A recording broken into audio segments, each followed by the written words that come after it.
Hi, Mark. It's great to see you again, and thanks so much for contributing to this celebration of 50 years of Stiff Records. Hard to believe. Very much so, yeah.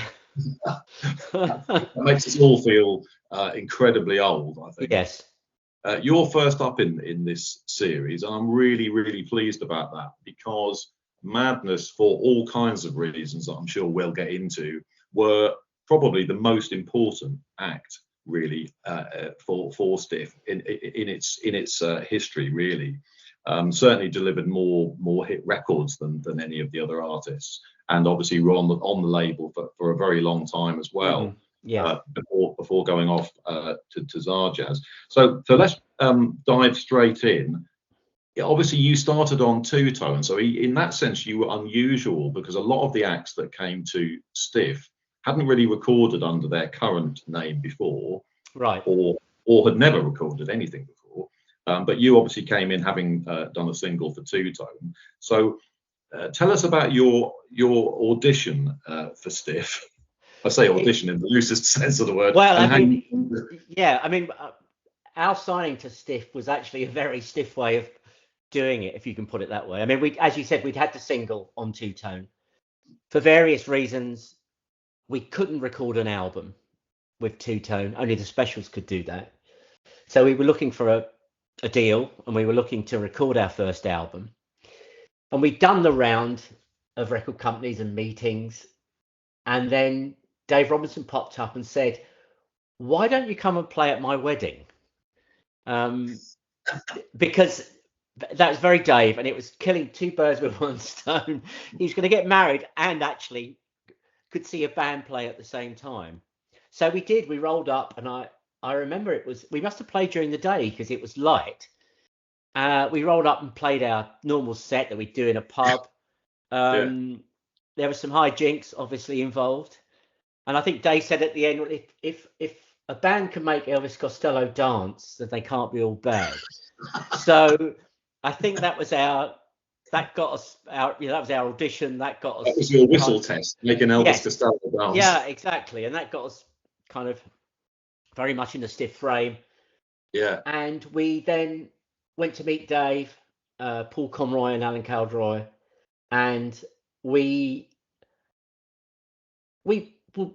basically were just so impressed that you could meet the people who ran the label. There was no, we'll have to talk to our marketing department, we'll have to talk to our distribution department, our press. There was Dave, and Dave sort of said, well, if you've ever got a problem, you just come and see me, Yeah. And I think we like that very much, and like that attitude, that you could get things done quickly.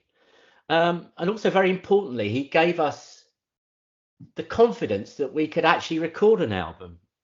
A lot of bigger labels were very, very cagey about, what they would do with us. But Dave was straight away like, you've got the songs to make an album. You can go and make an album when you want. Say again? He had a plan, Yeah, he had a plan, and he didn't mind moving quickly, and he had, he would trust his instinct, and I think his instinct was we had enough songs to make an album. Yeah. So we record our Two Tone single came out in August '79, and I think by the middle end of September '79, I think we were recording the first album. Wow. And it came out at the end of October in 1979, One Step Beyond It. And that's quick. So quick, and we were off. That was it, You were on your bikes and you were going. Yeah. I think that is one of the things I think a lot of the acts on Stiff talked to me about when I was doing the book in the first place, was just that ability, as you say, that you had that personal relationship with the guy who was actually running the label. The decisions weren't being taken in a kind of corporate boardroom. You could, if you had a problem, you could actually talk to the number one guy there. And also, while some of the majors, I think at that point, had a kind of turning circle of an oil tanker, Stiff was kind of lithe and quite agile. But also very, very sort of creative. I mean, what were your first impressions of the label as in the first few months as you got to know them? Exactly that they were they were always thinking creatively about how to sell records, how to promote records. Obviously, they were very, very early on the idea of making videos.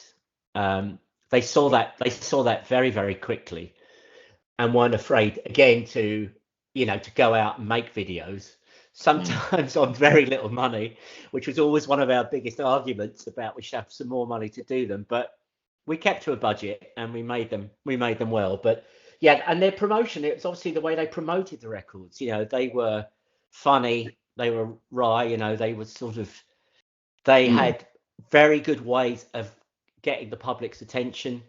The artwork was good, the ads were good. Yeah. So it was amazing to be part of that very creative thing of the way the record company rolled, and the way the record company put out records.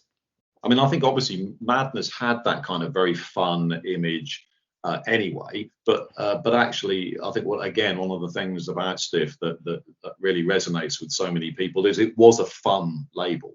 It had that quirky.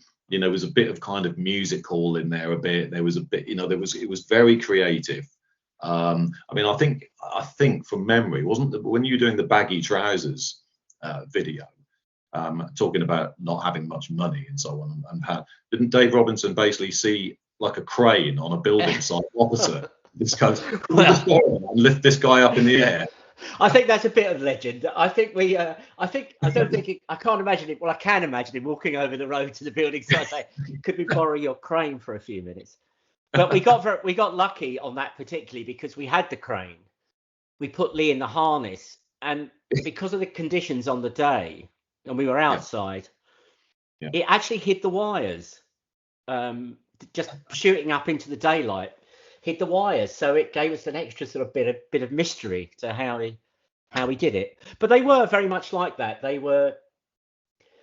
We did brainstorm them. We had always sat around a table and come up with ideas, and we'd work up a storyboard, and in the end, that's how we do it. And we'd work our way through the story, and then with props and various other things that we found around, we'd incorporate them in sometimes and add sort of different scenes and things like that.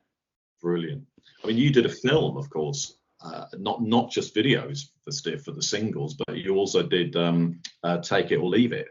Yeah, and and again, that was a very brave move.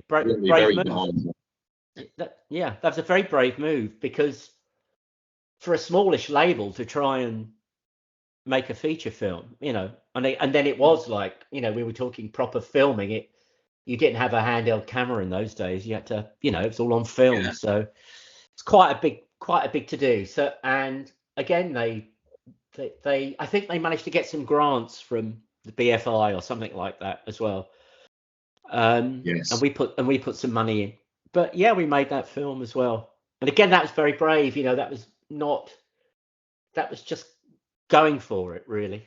Yeah. And he always had that, didn't he? Because the first tour, the Stiff tour in '77, that was all recorded, and I think he had an idea of making that into a film. I think they did some filming around the second one as well. So as you say, that was always there with Stiff. They were incredibly visual label, but also kind of multimedia before other people kind of like got onto that idea. Really. Yeah, and there wasn't a huge process behind it, in the sense of that if their gut instinct felt that they could do something, then they would do it. Do you have a favourite video, do you think? Because there are so many really memorable ones. My favourite, they're all, I mean, they got, as the process went on, we got better at it, in the sense of that they became a little bit more elaborate. But there are some really good things. I mean, they're just little clips. I mean, Driving in My Car was pretty good, because that was, it must be love. I mean, there are like bits from each which you can take, really. I mean, but then you go to the One Step Beyond one, and that was literally made on the road, and that was made with Chuck Stadler, who again, Stiff brought him over from America. He'd worked on Devo's stuff. Yeah. And they got him to come over, and Dave said, just follow them in a van on the road. And then if we found somewhere good, we'd just do a bit of filming for the One Step Beyond video, and a lot of it's actually shot in Leeds, funnily enough. Oh, okay. Because that's where we were. Yeah. The visual aspect of Stiff. I mean, I was about probably 13, 14 when you guys were. In fact, the first gig I ever went to was Madness in 1981, supported by the Bell Stars. So that's probably why I'm so into Stiff records and set off as a big fan, because the first thing I ever saw was two Stiff acts on the same bill. Yeah. But it did appeal to younger people, not your 18s and 19s, but younger kids. And I think you used to do matinees, didn't you, at that time? Yeah, because we felt that it was that we could, and we felt that there were, we should give younger people the chance to come along. Yeah. Which and venues were. I mean, I think we did one of the first ones at the Hammersmith Odeon. Yeah. And the venues were into it. The venues didn't mind opening up in the afternoon because we play obviously early. Yeah. And then we would do we might do an evening show after. I mean, I think Stiff, again, that tells me that they were seeing something maybe that other labels weren't, in the sense that there was this market there, which was younger people who probably couldn't afford a full-length album, or certainly not on them all the time, but they could afford a single for 70 pence or whatever. And a lot of the stuff, I think a lot of the Stiff creativity around the 45, just actually making a virtue out of a single. Yes. Because and because they knew there were so many younger people, school kids who could afford to buy a single, and as you say, but they couldn't. Maybe they weren't old enough to get into the venues. Sure. But you sort of allowed for that as well. Yeah, I mean, because Stiff was obviously very playful, the whole idea, around it, and that probably appealed to younger people as well. There was an element of play in it, I always think. The creativity, the kind of playfulness, and the way they played with, they played with words a lot. Their artwork was fun always. So yeah. And they did love a songwriter, didn't they? Because even right in the early days, I mean, they were picking up people like Elvis Costello and Graham Parker and Nick Lowe. I mean, the whole thing was always, the songwriters were obviously very, very important to Stiff, and they wanted good songs. I mean, Madness obviously became very important to Stiff, because there were obviously times when Stiff were putting out singles that weren't doing anything. Yeah. But actually, you didn't really sort of put a foot wrong in that sense. Or I think pretty much all the singles that you released were hits, weren't they? Yeah, they did very well. And I always think that Stiff was very lucky that it had quite a good progression for the label itself. Is the early days of obviously Nick Lowe and Elvis, Ian Dury kind of carried the first part. Then we came in a wave after, and carried the sort of maybe middle bit of Stiff. And they did have people at the end as well who were still selling records. So, probably, I think we'd say more judgment than luck that they managed that progression, to keep going by having hits with various bands in their history, And I mean, also they had a great talent for sort of picking the outlier, I mean, we knew, and one of the very basic reasons of thinking that we wanted to sign to Stiff was Ian Dury, of course, because we knew about Kilburn and the High Roads. Yeah. And we knew about what they were trying to do, that sort of art school thing, and Ian musical sort of. Yeah, and Ian with singing, obviously without an American accent, and so it was very, it wasn't too far from us, in that respect. And we'd seen the Kilburns, so obviously they were an influence as well. What a strange band the Kilburns were.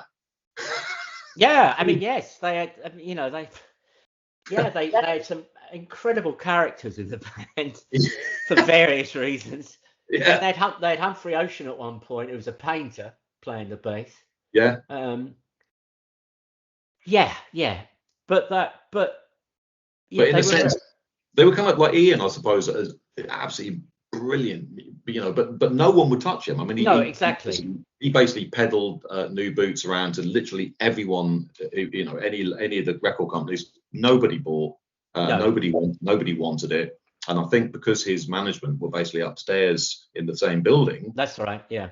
they kind of went to Stiff and said, well, are you interested? And Stiff, I think definitely, and again, this is true of Madness, there's a kind of element of theatre with Ian Dury, that kind of musical tradition, play very playful with words, amazing lyrics, but also the point you just made, which is also singing in an English accent. Yeah.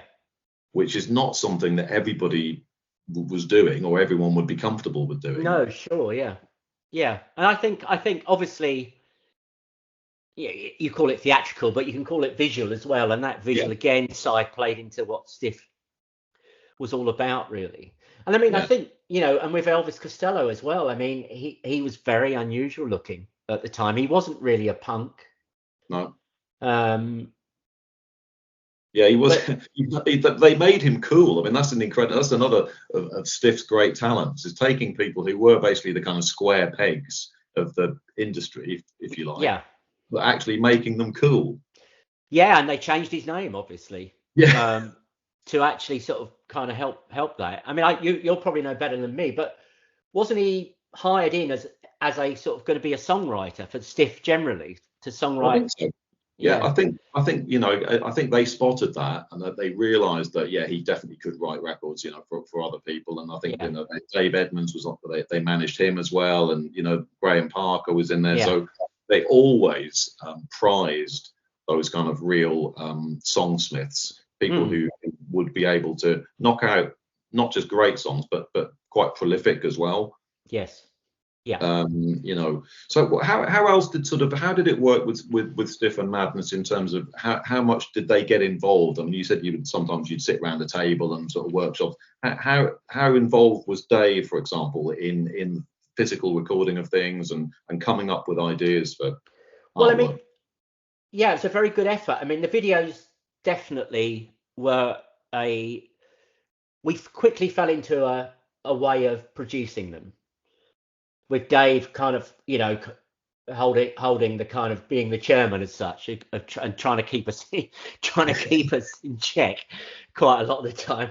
And that was a very good collaboration. With the records, to his credit, he trusted Clive Langer and Alan Winstanley to keep us to kind of keep us focused in the studio. And let us go, and occasionally he'd meddle at the end, as famously it was said, he'd try and speed things up sometimes or slow things down, or the one step beyond where he added a whole new section to it. He made Alan Winstanley edit the tape and add an extra bit on the end, which we were only mildly angry about, but so no, but we had a good relationship. There's a lot of back and forth, sometimes we didn't agree, but we kind of resolved it. We always kind of resolved it in the end. So it's a very close collaboration, I'd say. Yeah. And with everyone in Stiff as well, from the art department to the pluggers to the people who are out there selling. Yeah, it was a real team effort, wasn't it? And did you feel quite close to those people that you might not have done if you'd signed to a bigger? Yeah, very much, because you felt at the center of it with everyone. You felt like you're invested in it, in the whole thing.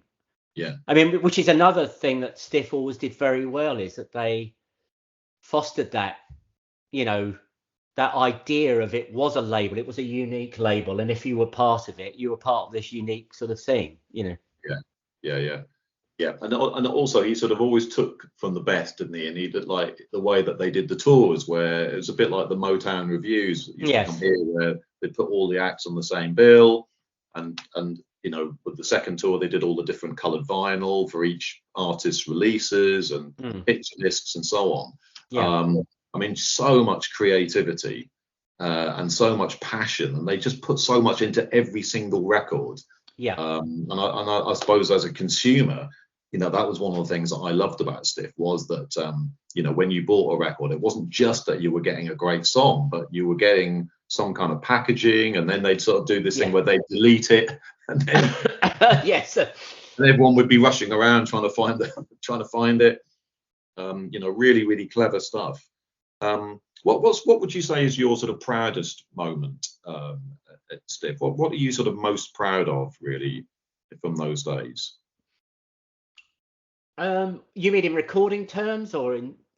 Yeah, I think so. Yeah, because you made a lot of records for Stiff, and obviously the band evolved and the sound evolved as it Yeah, went along. And I it's a think I brilliant. think I think the proudest moment would be when we had to, let's put it this way, we'd had One Step Beyond, and we'd had those songs for a relatively short time, but we had an album's worth of songs for One Step Beyond, which the recording process was made easier by the fact that we knew those songs well, and we went in and put them down pretty much like how we did them live. They were recorded pretty live as well. Yeah. And we got this first album, which was great, and it had done really well, sold well. And then Dave turned around and said, "We need a second album," which is kind of what maybe people forget sometimes, is that you have to go into really, really kind of hard, quick work to actually start producing these songs, because you need a second album. And I think luckily we were young enough not to get scared by that task, because at the time it could have been, it could kind of destroy you, because you could probably have terrible writer's block or terrible kind of misgivings about the whole thing, after you've had a successful first record. Completely. But I think the way we wrote and made that record is, I think, made all of us very proud, because it showed that we could handle the discipline, firstly, of being a proper band, a touring recording band.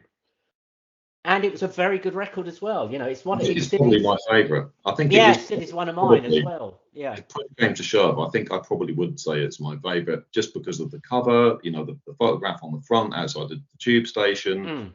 There's a lot of songs as well on there. And you were saying about, the pressure of having to come up with new songs. It's not a short album. It's not a 10-track.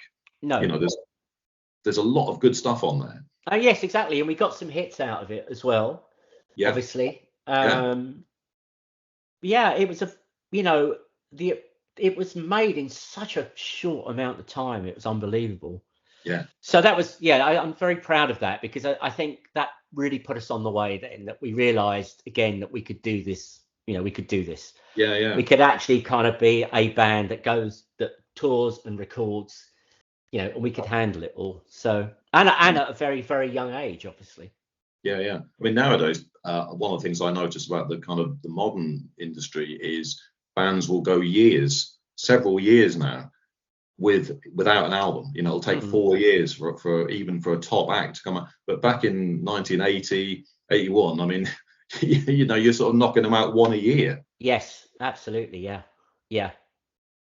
What would you say, just finally, is in terms of Stiff's kind of legacy now? Obviously, it's going for 11 years. So many, very important acts went through its doors. What would you say is Stiff's kind of lasting legacy, do you think? I think that it's a label, that's often tried to be copied, but nobody's ever actually managed it, to actually do it like Stiff did it. And I think its legacy is its whole thing. It's just the way it carried itself, and that constant, the constant sort of curiosity, the way it put records out, which again, people have tried to do, but have never ever quite made it. And I think that's its legacy. Its legacy is that people are still talking about it now after so long, because it's never been bettered in many respects, I think. I mean, I really like the point you made about the outlier. I think that's a really good observation, because I think maybe that's part of its legacy is said to the industry, look, even people who don't look like they might fit, or they may not have been picked up by other labels, actually that some of them are the best people that you can sign. Stiff was never afraid to take a punt on somebody, but No, and I think they, because they saw things in song, they saw things in just the songs themselves, and I mean, if you could imagine a whole wide world, Mm. it's so unlikely, but Yeah, it's a fantastic song. When you hear yeah, it, it comes up, you go, oh my God, you remember how good it is, for example, whole wide world. I can think of many Stiff things. I mean, one of my favorite Stiff releases is The Yachts, suffice to say. yeah. Great single. Again, it doesn't, it kind of came and went, but if Yeah. you hear it, you think this is a really, really good song. It's amazing how many of those early that kind of for a lot of people that kind of golden period of Stiff, which is those first few years, Mm, how many of those records literally didn't make any kind of commercial impression at all. The Damned, New Rose, yeah, you mentioned Whole Wide World, Reckless yeah, Eric, so many great records that just did not connect with people, and it certainly wasn't for the want of trying, because sure. Stiff, again, was so unorthodox in the way that it promoted the acts. It was almost Mm, kind of making a virtue of the fact that they were the kind of square pegs. That they did take those like full page ads out in the that's NME that's right. with the pictures of Yeah. Reckless Yeah. and Ian, and almost get kind of anti, almost kind of making them the sort of anti heroes really. Yes, very Um, much so. Yeah. it was real. It was really, really sort of like tongue in cheek stuff. But thank you so much for joining me and for sharing your stories about Madness's amazing time with Stiff, and good luck to Madness. Thank you very much. Yeah, I mean, I will say finally that it's, everyone looks back at their time with Stiff with real pleasure and a very warm glow around the whole thing, because it was a fantastic way for us to come into the music business. Yeah, yeah. Well, look, thanks again. It's lovely to see you again, and all the very best. Thank you.